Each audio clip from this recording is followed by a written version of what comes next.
Hello everybody, welcome to What Culture Gaming. I'm Scott, I'm joined by you. Hello, back again. Back again because there's comic book things are happening. Now at the minute this thing is only available on it was on 4chan. There was a big old 4chan leak. IGN picked this up, which made us think, at least they've vetted it to some degree. They're comfortable putting it online, so we should be as well. Yeah, it's enough to talk about it. It's a big enough thing. We kind of exploded in the office and we thought you guys should know about it.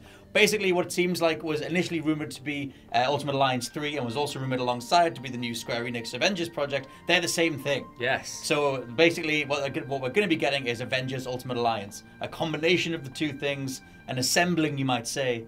Ooh, reassembling for you. Yeah, the leak's really interesting because it goes into some talk about Captain America, Scarlet Witch, and Iron Man forming the trifecta of like a leading unit. So you play as those three characters specifically, but then there are other potential characters that are said to be playable as well. So just hoping we all get Hawkeye action this time. Oh, it's about time he made a bit of a return. Yeah, so they describe the gameplay as being a mixture of Infamous and Uncharted as well. So I'm very excited about that. I like the idea of it. I mean, they basically said in the leak thing that it's taking the name Ultimate Alliance because obviously there's a lot of brand recognition with that, but it's going to be something completely different. And the thing that they cite is like God of War.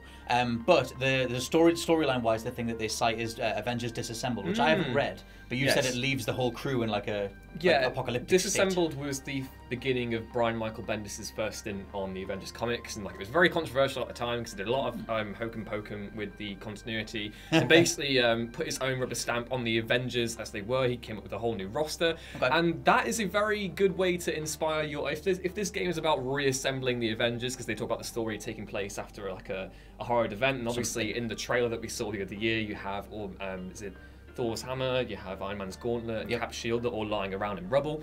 That would make sense if you get to reassemble your own team, because the appeal for me of Ultimate Alliance 1 and 2, 2 to a lesser extent obviously, was being able to create your own team. And if you can do that with these guys, then yeah, that sounds really cool. My only worry is that they could return to the isometric style of gameplay from those games, which I wasn't keen. I liked them, I thought it was enjoyable, but in the age of Insomniac Spider-Man, potential Rocksteady Supermans and Batmans, I'd rather have a proper, fully fleshed out title. We will get back to Spider-Man in just a second, but I think because they mentioned Uncharted and Infamous, yes, a lot of Infamous stuff, you could like, especially when you're doing aerial stuff, you would kind of have the camera more distance and that kind of thing. Kind of factors into the way that Scarlet Witch might play. Yeah, that sounds cool. Perhaps, or maybe Iron Man or something. But I think if they're going to go with the whole over-the-shoulder cinematic approach, then assumedly it wouldn't be like Ultimate Alliance. Uncharted-style Captain America action, where all the animation is properly fleshed out and everything. I'm down for that. I mean, I was a big fan of the game that came out alongside the movie, which I know only like a fraction. A fraction of the populace cared about, but I thought it was really cool. But speaking of the Spider-Man game, apparently the Spider-Man game is going to be the first in a line of ostensibly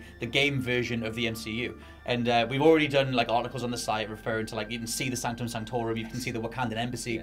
It seems like Spider-Man is going to be this first game that then opens up to a wider Marvel universe in gaming, and this is going to be the game that goes from there. So depending on the timeline, it could mean that yes, you're assembling the Avengers along the way, or you're assembling your team. Assumedly, Spider-Man would be in this. Yes. So yeah, that's obviously going to tie together at some point as well. I think that's really interesting as well, because if you look at Rocksteady's Arkham games, they've been setting up a universe for years now. But obviously, if you're looking at quality control and the fact that Warner Brothers are kind of hesitant to lend that series out to other people apart from Montreal, they've taken forever to get that universe going. And if this Superman game that's coming out is said to branch out into a Justice League game, Marvel have looked at that model and gone, that is a clever idea, we'll beat you to the punch, and hopefully be very good at it as well. And that was the thing, like when they first announced like Square's going to be in charge of this big Marvel, like this idea of bringing the Marvel shared universe to games, then this is a hell of a step forward. We've like obviously Spidey's a good figurehead to have, but then leading with the Avengers after this.